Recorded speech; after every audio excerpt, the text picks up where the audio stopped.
Okay. So consider an algorithm with input of size n. Consider an algorithm of input size. The algorithm has an input and it will return an output, input size n. So for instance, number of elements that you need to sort, something like that, n. And Fn is the total number of executions. So for instance, we learned the sorting algorithm, insertion sort, and whenever we have n elements there, we need to compare two numbers several times, many times, and that will depend on the number of input, the input size n. So it will be a function of n, something like this. So this will tell you how much time it needs to complete the algorithm. If Fn is large, like n squared or like 2 to the n, then it will be very large, as it will get very large as n increases. So, but if Fn is very small, like Fn equals like n, then does not increase that much. So we want to understand how fast this function grows. So, but the thing is, we want to understand, we want to know, estimate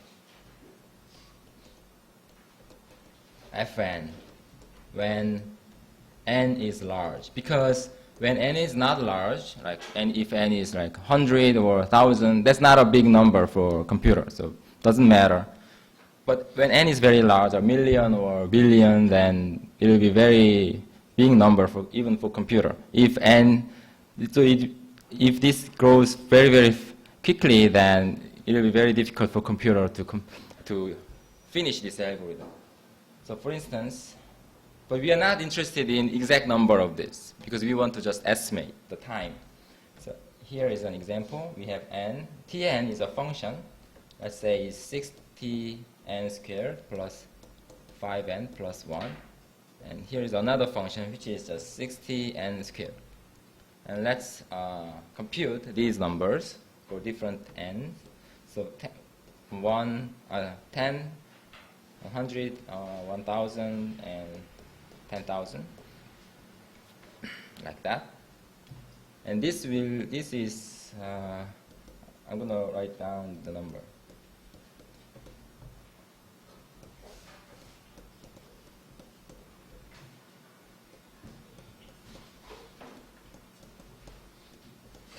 And here,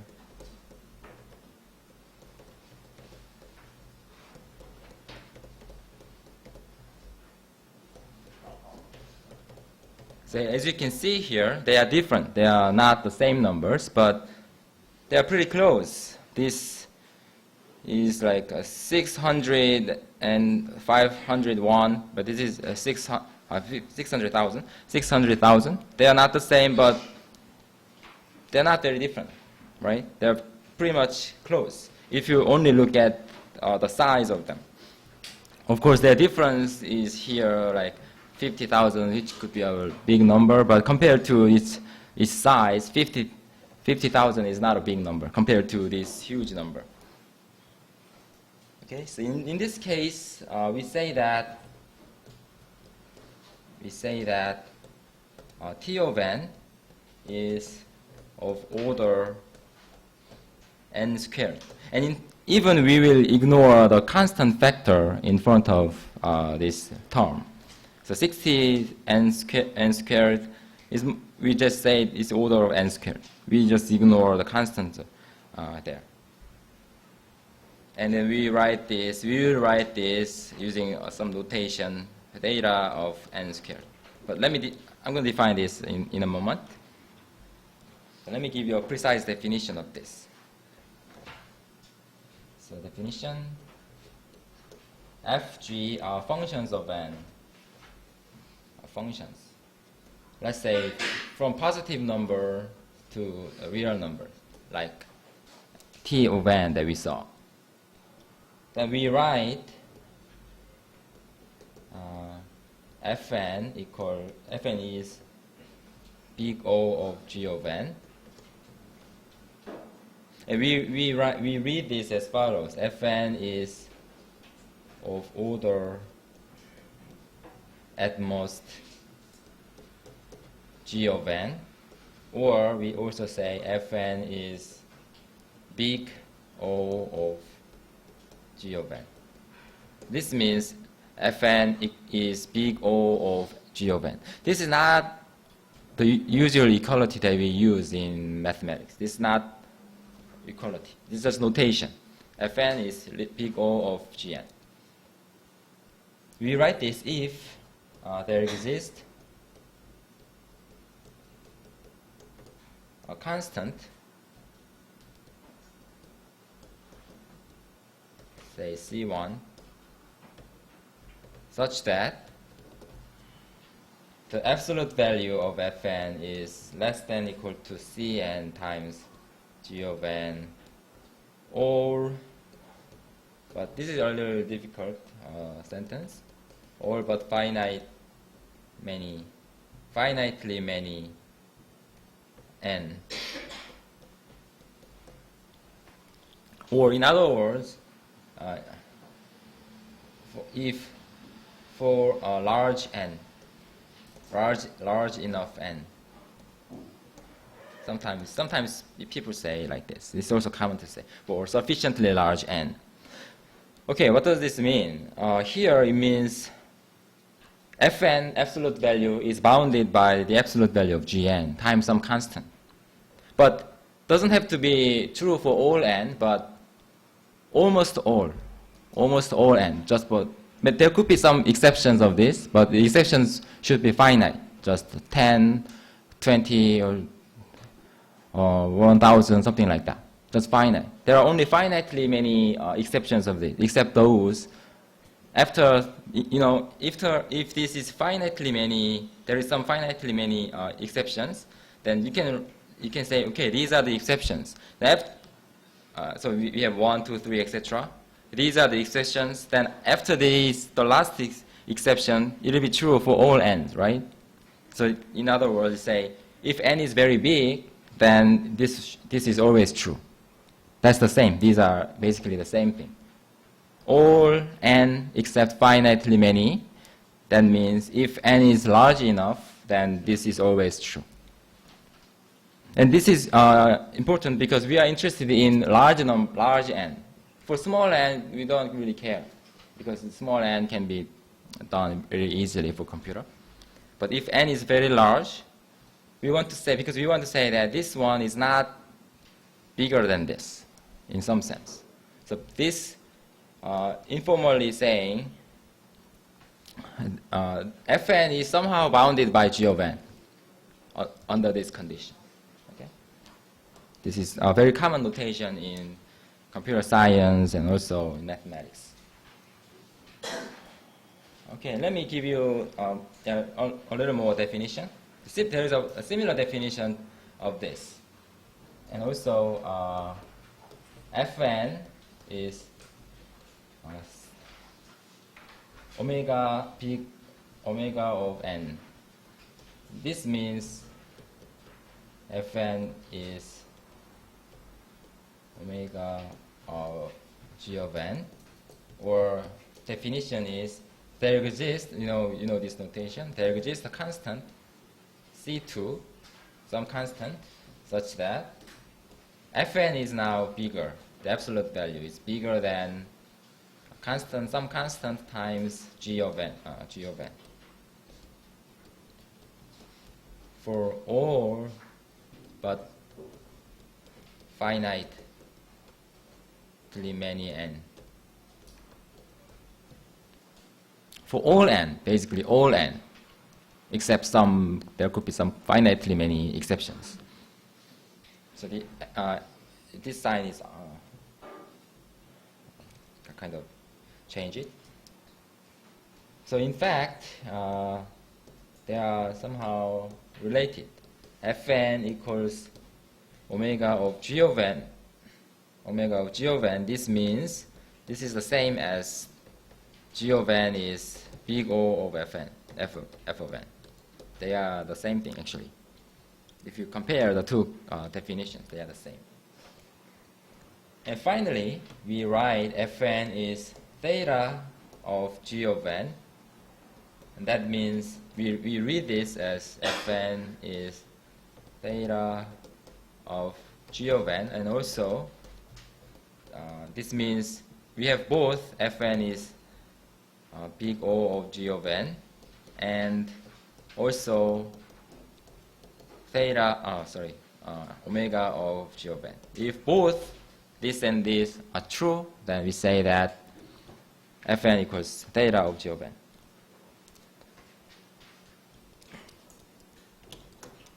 This somehow tells us how quickly a function grows.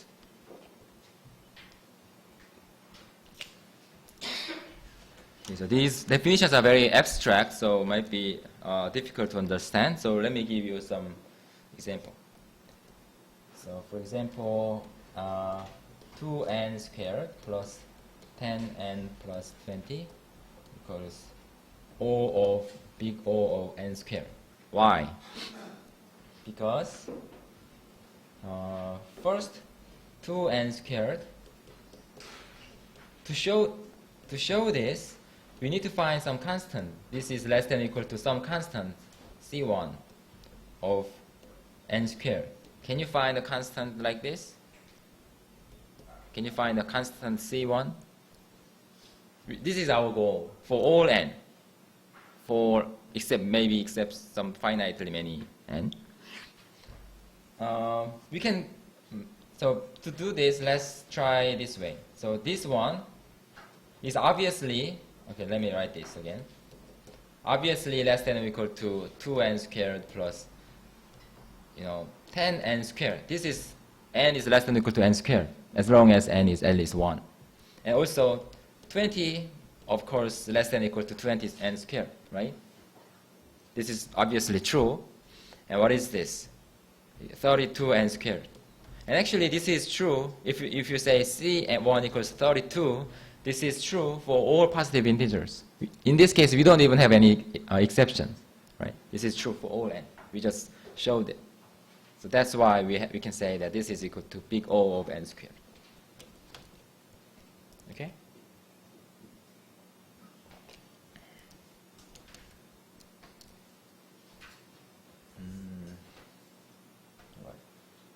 We will see some more examples, but it is something like this. If you want to show something, then you need to find a constant like this by bounding the original function.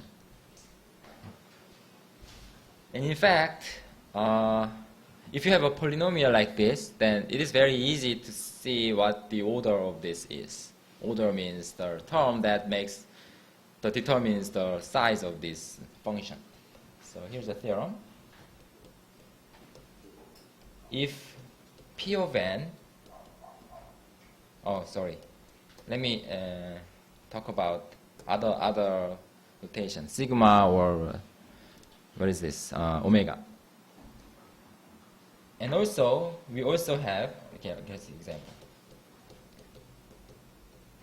Not only this is big O of n, it is also sigma of n squared. Why? Because we want to find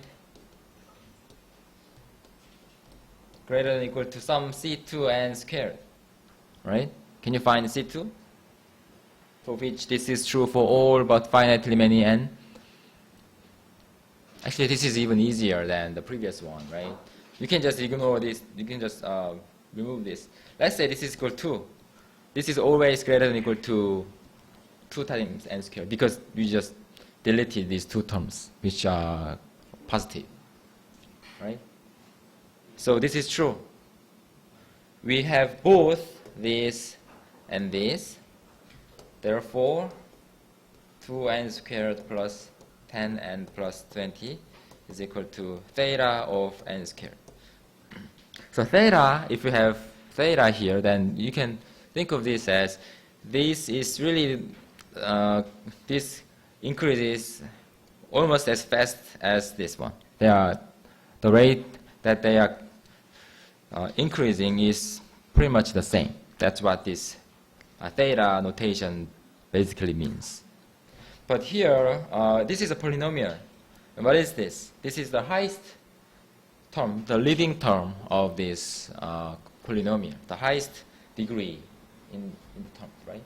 This is not a coincidence. This is always true. And that is a theorem.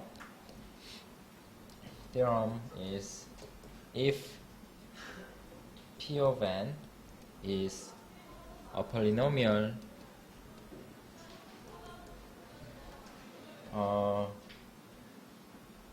in n, right?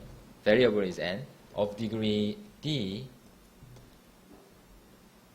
then we have P of n is theta of n to the d. So this is the highest term in the polynomial p, right?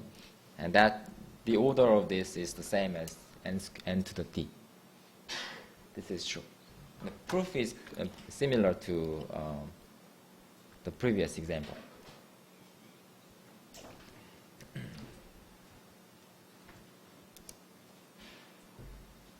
Okay. Let me give you an example using this. So this is simple but useful fact. Using this, we will see some examples. So example here.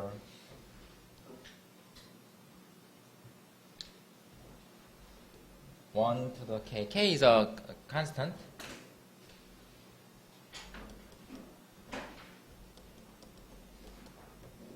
And to the k minus 1. Okay? Right. This is not, it is not clear whether this is a polynomial or not. At this form, this is not a usual form of the polynomial, so we cannot use the previous theorem directly.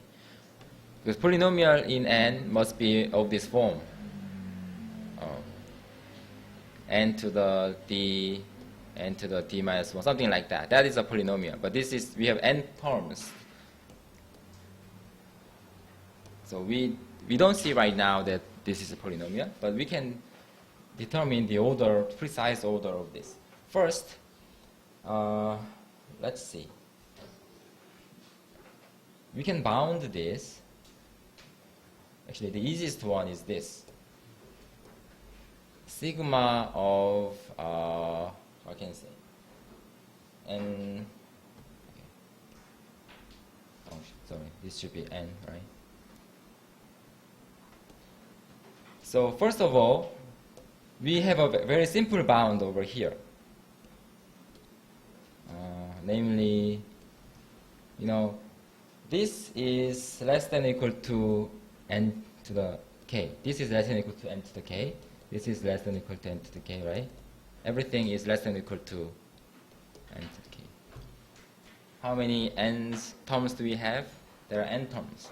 This is n times n to the k, which is k n to the k plus first. All right? What can we conclude from here? This means 1 to the k plus dot dot dot n to the k is some constant, which is 1 here in this case, times this. This is big O of n to the k plus 1. Right? From this, we know this. Right? What about omega? For omega, we need to do a little more work, but we can have a bound like this. Into the k. This is equal to, here we have n terms, right? There are n terms, but I'm going to ignore the first n terms because the first half. First half of this is not very big compared to the second half. So we will look at the second half only. So let's put it this way.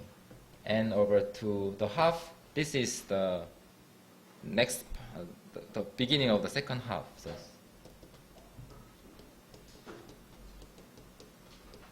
plus dot dot dot into the k, right? This is true because I just deleted the first half terms, okay?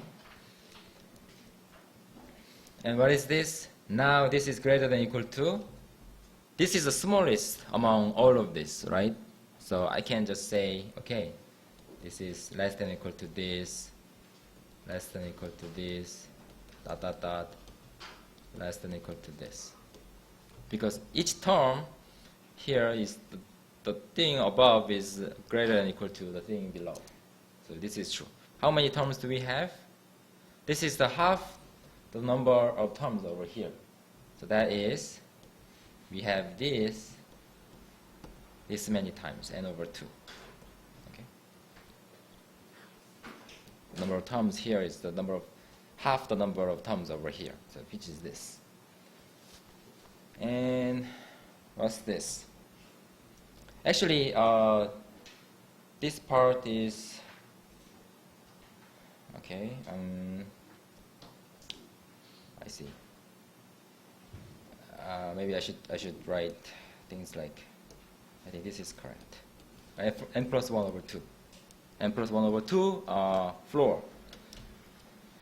And then this is greater than or equal to, this is always if you take the floor, this is always greater than or equal to the thing inside. So it's, but also this is greater than or equal to n over 2 just n over 2. So it's just this. We're kind of taking things off that we don't want. Because at the end, this part is just what? 1 over 2 to the k plus first times n to the k plus first, right? This k is a constant, so this is constant. We say C2, right? Then this number, this value is greater than or equal to some constant times n to the k plus 1. Okay? What does this mean? This is exactly what the set dot dot dot n to the k, thus omega notation means. Okay? So we just show that it is equal to big O of n to the k plus 1, and also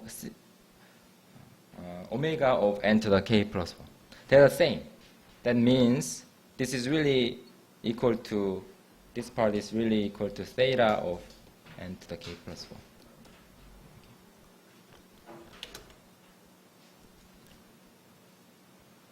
So if you have like n terms like this, then it's very useful if you cut this into half and then just look at the bigger part, so that you can get some nice bound that we want.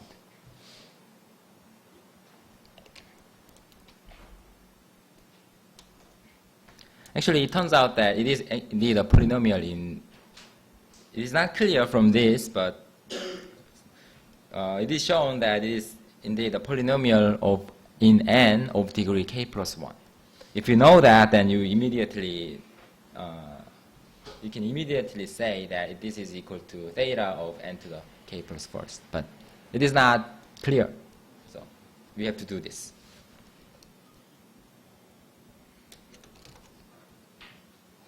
Any question about this?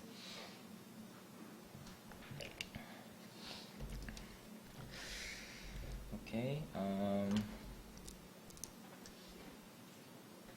Then maybe. I think maybe we can have one more example. Then this is similar. Okay. Let me give you another example, which is really related to algorithm. Find a theta notation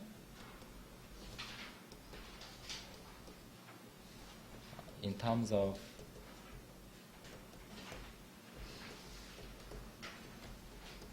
n for the number of times the statement x equals x plus 1 is executed.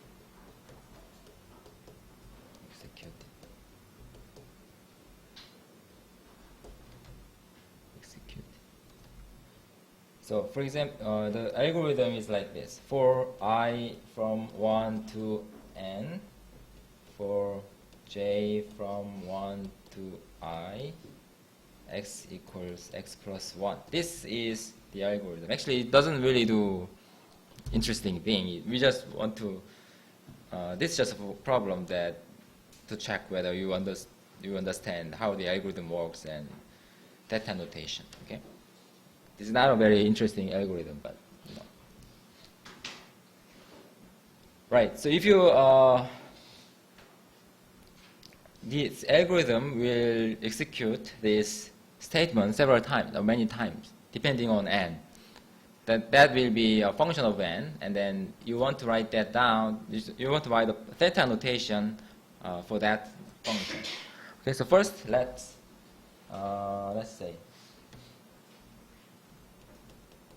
so let fn be the number of times this is executed. So how many times does this statement execute? We can actually, in this case, compute this number precisely. So we have for statement, for loop, and another for loop inside. There are two for loops. So just look at the innermost for loop. How many times do we perform this inside of this once I is fixed? You know, you first do this for j equals 1, and then you increase j by 1, and then do this again, and increase j by 1, and do this again, until j is I. If j is I, you do this for the last time, and then the for loop will be finished. The inside one, I mean, right? So here, I times. For this, in this case. Once I is determined, this will be performed, executed I times, right? But what is I? We do this for I equals 1, and then we do this for j from 1 to I, and then after that, we increase I by 1, and then do this again, increase I by 1, do this again until I equals n. So what is fn? Can you tell me? Where I equals 1 is 1, 2, n. This is it. It will be executed this many times. Okay? So what is this? We have a formula for this. Now, what is the theta notation for this then? Fn equals. We want to, actually it doesn't matter. There can be many different solutions to this. In fact, you can just put this over here. That's a correct answer. Because we always have fn equals theta of fn. This is always true. They are the same exactly, but so. But the reason why we use this theta notation is, so usually this should be simpler than this. Otherwise, there's no reason for this. Because we want to say that this is usually complicated function. So we want to understand the order of this. This is like very complicated function, but it is like n to the fourth, something like that. So if you want to, this is kind of estimation of this. If you want to estimate it, it should be simpler. Otherwise, yeah, why do we need estimation? This should be simple. So it is correct. It is mathematically correct if you write the same thing or something different. But you know, this is a polynomial in n of degree 2, right? So this would be the simplest possible answer for this. Okay, you can write this. But like I said, you can also write like 2, 1, 2, 3, 4, n squared minus 1, 2, 2, 4, n. This is correct, but why do we need this complicated answer, right? So try to write the simplest possible function here inside the theta function, theta notation, okay? Then you can see, okay, n squared, yeah, it is increasing as quickly as n squared. That gives us a good sense of how quickly this n increase, this number increases.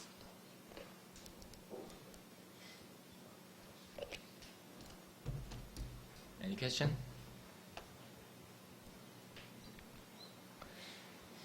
Okay, so maybe we need to see some more example, I think.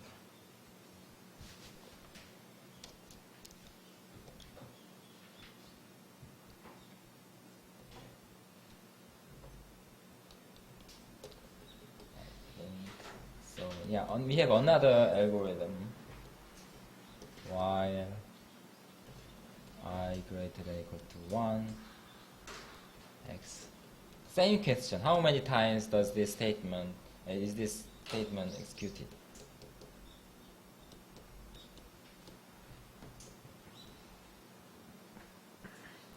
Same question. Find the theta notation for the number of times that this statement is executed in terms of n. First, we need to guess. It is helpful if you have a good guess for the number.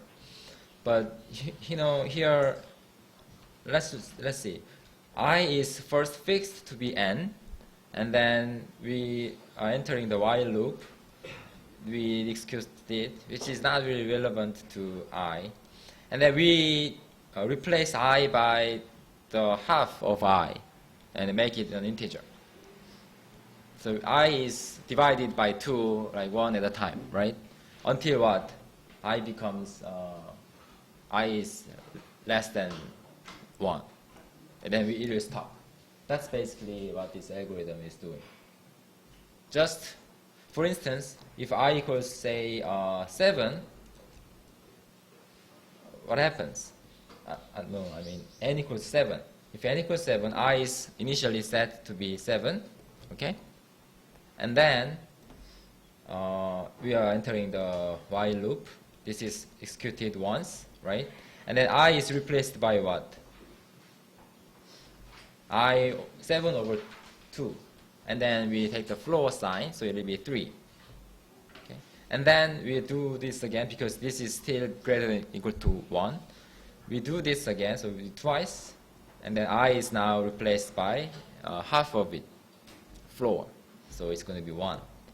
And then still is greater than or equal to 1. We do this again, so 3 times. And now I is what? I becomes 1 over 2 floor, which is 0. Now I is not greater than or equal to 1. So this does not satisfy. This condition is not satisfied, so we finish the while loop. So how many times is this executed? 3 times in this case. But what if n is general? That's the question. So because it is divided by 2, maybe we can, it will be helpful if you consider this first. Let's consider this case first. What happens if n equals 2 to the k? Then initially I is set to be 2 to the k, right? And then we will do this once, right? Here we will do this one. And then we divide this by 2, which is just 2 to the k minus 1. We will do this again. We will, this statement. And then decrease by, the exponent is decreased by 1 because we divide this by 1 at a time. And all the way up to 2 to the 0, which is 1. In this case, we will do this one more time. And after that, it's just 0. So we don't do anything there. So this is the number of times that this is executed, right? So how many times? Let's say Fn is as before, Fn is the number of times this is executed. Fn in this case, so 2 to the k in this case is what? K plus 1?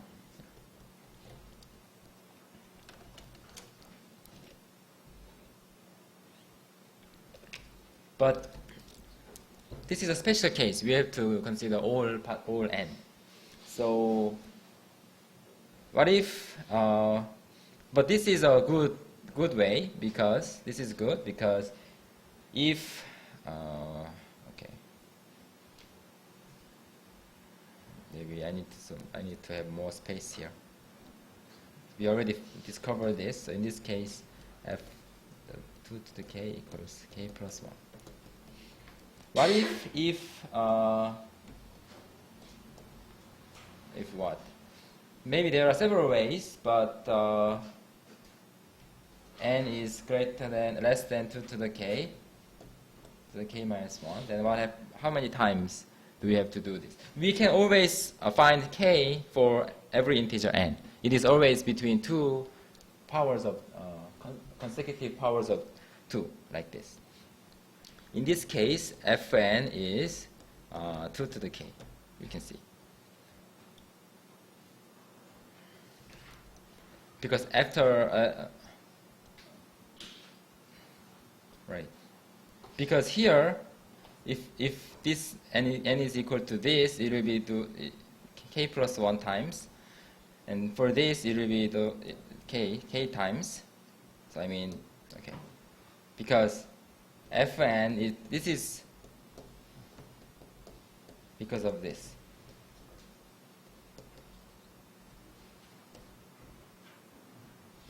H is k plus 1, which is k. So you can say this is fn equals k, sorry. But what is k? But what is k in terms of n? Here, this is almost the same. So let's take the logarithm everywhere. Then we have from here. Okay. So let me write in the next page. From here, we just discovered that this then fn equals k. But here, if you take the logarithm, log base 2, everything is base 2. So k minus 1 log of n k. What is k? K is, greater than log n, less than log n plus 1, right? I just use this inequalities. So this is really, fn is really this. It's just this. But we can always ignore this constant or this as a theta notation. This is not an important thing. We can always find a bound, as we did before. So it's theta of log of n. So the number of times that statement x equals x plus 1 is of order log of n.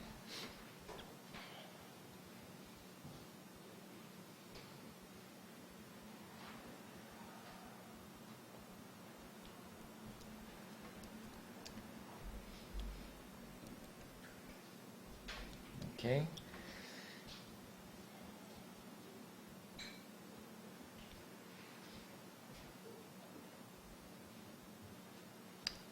Maybe we can see one more example. Similar, they are similar. So if this is difficult, then I recommend you to read to solve the problems in the textbook and exercises. You need to practice some more. J equals n, while this is more complicated. For I 1 to j. The same question, number of times that this is executed.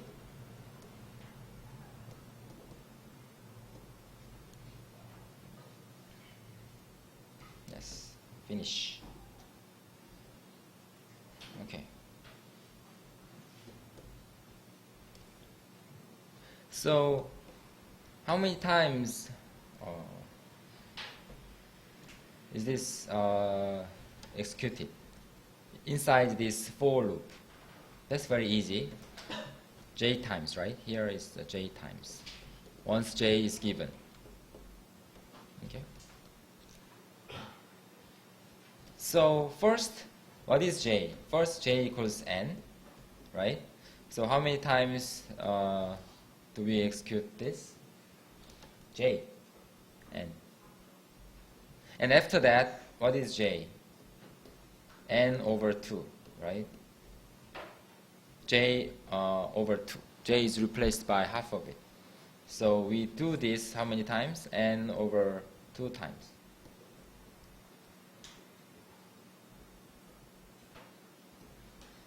Because this is just j. And then we do this again. Then it will be n over 4. J will be n over 4, so it's n over 4. We do this until when? Until j is less than 1. So and this is the number of times that this statement is executed. So Fn, number of times that this statement is executed, is just this, n plus n over 2.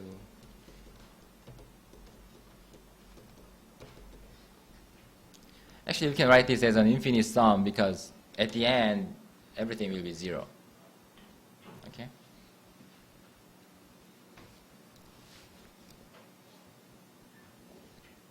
Can you guess the theta notation for this? Theta of what? First of all, this is less than or equal to what? N plus n over 2 plus n over 4 plus dot dot dot, right? This is less than or equal to this. Now it's an infinite series. Can you compute this? This is n is common, and it's a geometric series. So n times 1 over 1 minus 1 over 2, which is 2n, right? So this is, Fn is what? Bounded by this, so it's a big O of n, because Fn is less than or equal to some constant times n. Okay? Now, but you can immediately see that it must be, Fn must be sigma of n, because it's obviously greater than or equal to n. We have already n over here. You know, yeah, we are done. This is equal to, this is big O of n, sigma of n, meaning this theta of n. That will be the final answer.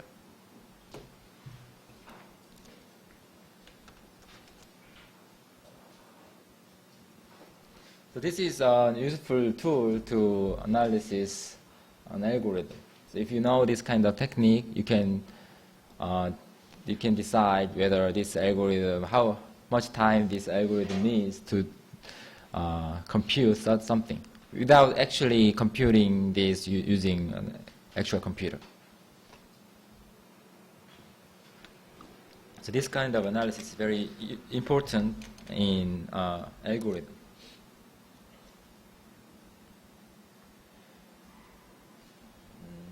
Okay.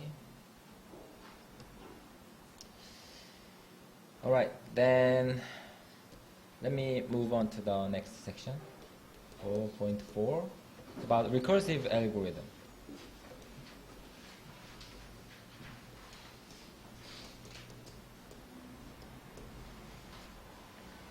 So recursive algorithms,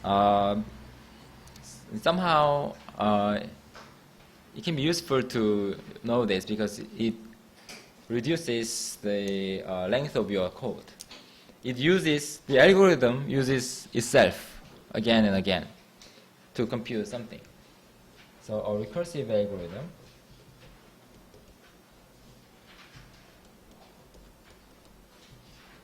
is, of course, an algorithm that contains a recursive function.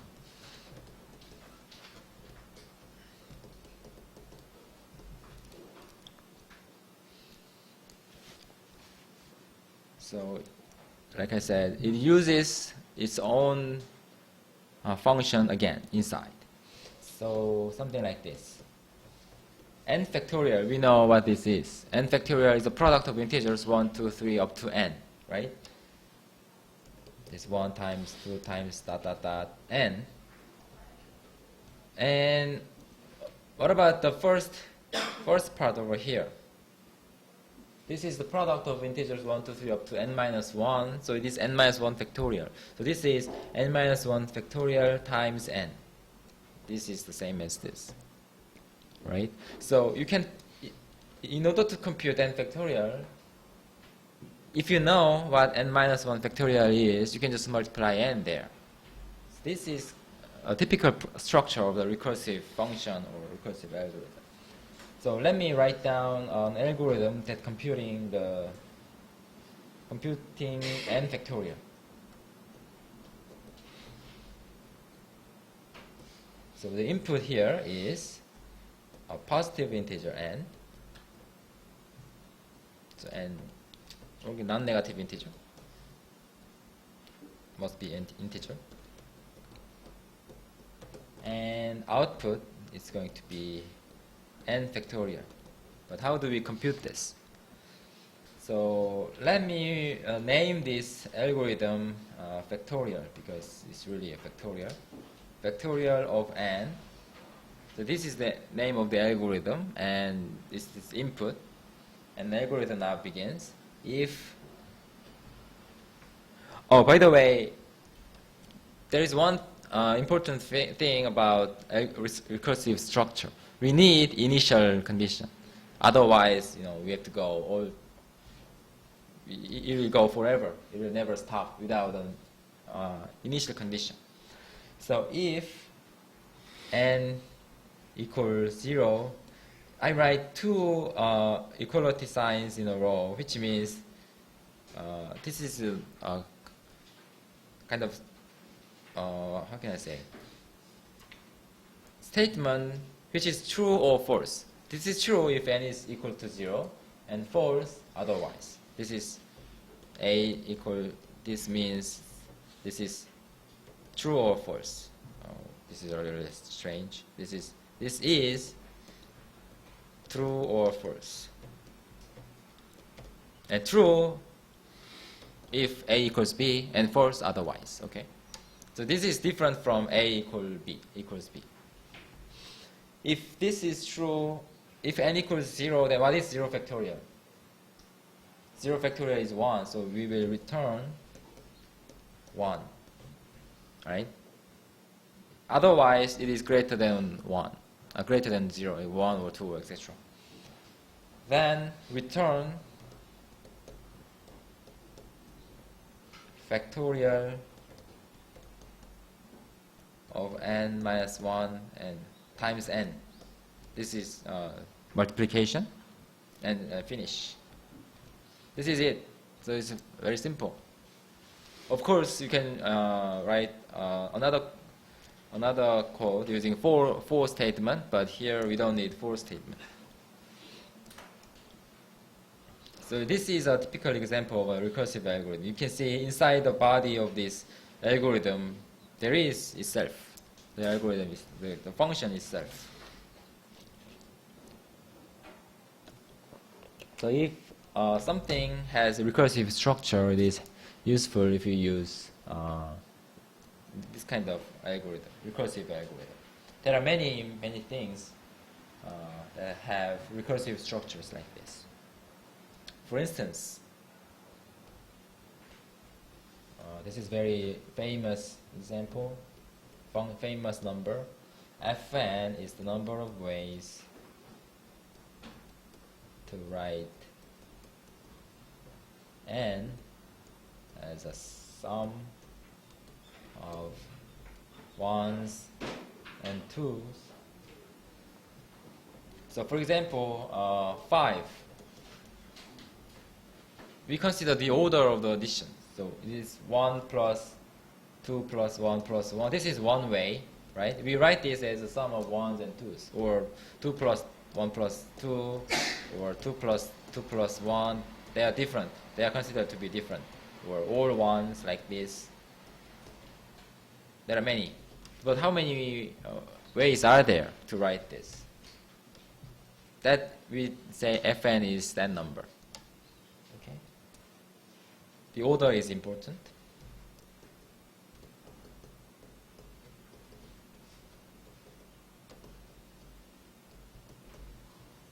So they are considered to be different ways. Okay. This is a very famous number, if you know. What is Fn? Let's compute the first few numbers. What is Fn? Can you write 1 as a sum of 1s and 2s? Yeah. 1 is just 1. We consider this as a sum of just 1, 1, 1, right? So there's only one way of doing this. What about 2? You can write 2 either 1 plus 1 or 2, right? One way, and this is another way. There are two ways. What about 3? You can write 3, 1 plus 1 plus 1, or 1 plus 2, or 2 plus 1. So there are 3 ways. What about 4? You can compute. Let's do one more time. 1 plus 1 plus 1 plus 1, or 1 plus 1 plus 2, 1 plus 2 plus 1, 2 plus 1 plus 1, and finally 2 plus 2. So there are 5 ways of doing this. It's not 4. And then it continues. And this is called the Fibonacci number. This is actually a Fibonacci number.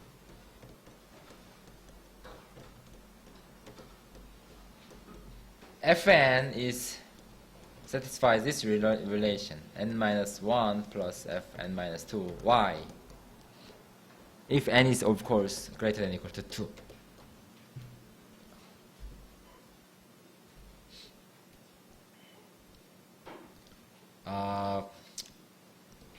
Yeah, let's say 3. We can. What is f0, by the way? Can you? There is a common convention for f0. What would you want to define f0, by the way? f0, 0 or other number. Can you write 0 as a sum of 1s and 2s? Yeah, it depends on how you define the sum of something. What about this? It is a sum of nothing. 0 is a sum of nothing. That is nothing is sum of nothing or sum of 1s or 2s? Yeah, I would say yes. Sum of nothing is, because here we are allowed to use 1s and 2s only, but we don't have to use them. Because here we didn't use 2. It doesn't say anything about we have to use 1, at least 1. We have to use 2, at least 1, etc. But this is, it's kind of a convention. But it is good to define this to be 1 because it works over here. But if you don't want to define this, that's fine. Then you can just say, okay, it's from 3. But, Anyway, let's see why this is true. Why is this true? Fn, we need to write n as a sum of 1s or 2s, right? The first number should be either 1 or 2, right? So n is either 1 plus something, and or is 2 plus something. There are only 2 cases like this, 1 plus something or 2 plus something. There are no other cases. But if it's 1 plus something, then what is the sum of the numbers over here? Must be n minus 1. Here it must be n minus 1. So we have to write n minus 1 as a sum of 1s and 2s. And how many ways are there? Here is going to be f of n minus 1. And if we write n as 2 plus something, then here this is a sum. This is n minus 1. This is n minus 2 as a sum of 1s and 2s. So here n minus 2. So there are f of n minus 2 ways of writing n minus 2 as a sum of 1s and 2s. So, yeah, that's why Fn equals this and this. Is this clear?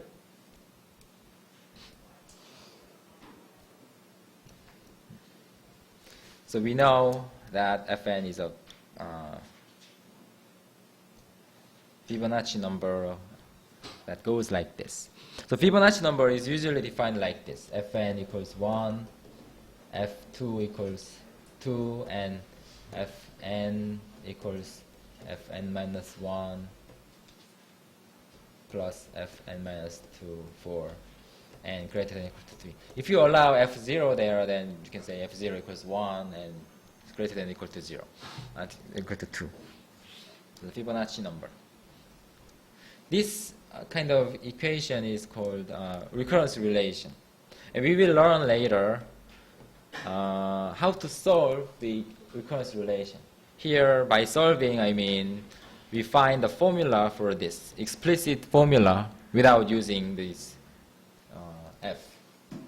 And we will learn this later. There is actually a formula for this. We will learn this after midterm. So let's now write down an algorithm that computes the Fibonacci number. If you know recursive structure, this should be easy. So the algorithm. So this algorithm compute the Fibonacci number Fn.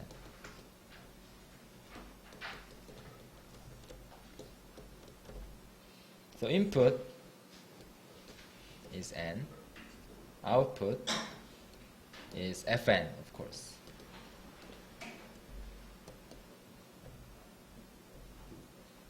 And let's say n is greater than or equal to 1. Let's just consider n positive. So let's write Fib of n. I just gave a name to the algorithm by Fib. So algorithm starts here. We need to have the initial conditions, right? Without, by the way, without this, where is it? This, when you write recursive algorithm, you have to be careful, because if you forget about writing this initial condition, then it will not return anything. It will be, maybe it goes forever and forever, because if you, for instance, if you give Fibonacci factorial of 3, then it tries to compute factorial of 2, and then try to compute 1 factorial, and then 0 factorial, and because 0 factorial is not given, you will try to compute minus 1 factorial, and then minus 2 factorial. It goes like forever. So you will like, infinite loop. So it's kind of a crash. So same thing for while loop. When you write a while loop, you have to be careful, because if you're not very careful, you may make a while loop which goes like forever. So here, what are the initial conditions? The initial conditions are this, right? So if n is 1, then what? We have to return 1. And if n is 2, return 2. Okay? And there's, otherwise, because we assume that n is at least 1, it will be greater than or equal to 3. Then we can just return Fibonacci Fib of n minus 1 plus Fib of n minus 2. And that will do the work. It will compute this.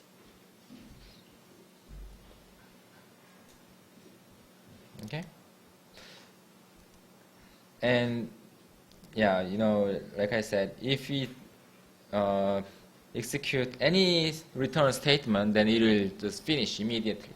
So if n equals 1, it returns 1 and it is done. And n equals 2, it returns this and it is done. And n equals 3 or more, it will return this, but it will do this again for 1 minus 1 and minus 2, etc. Okay?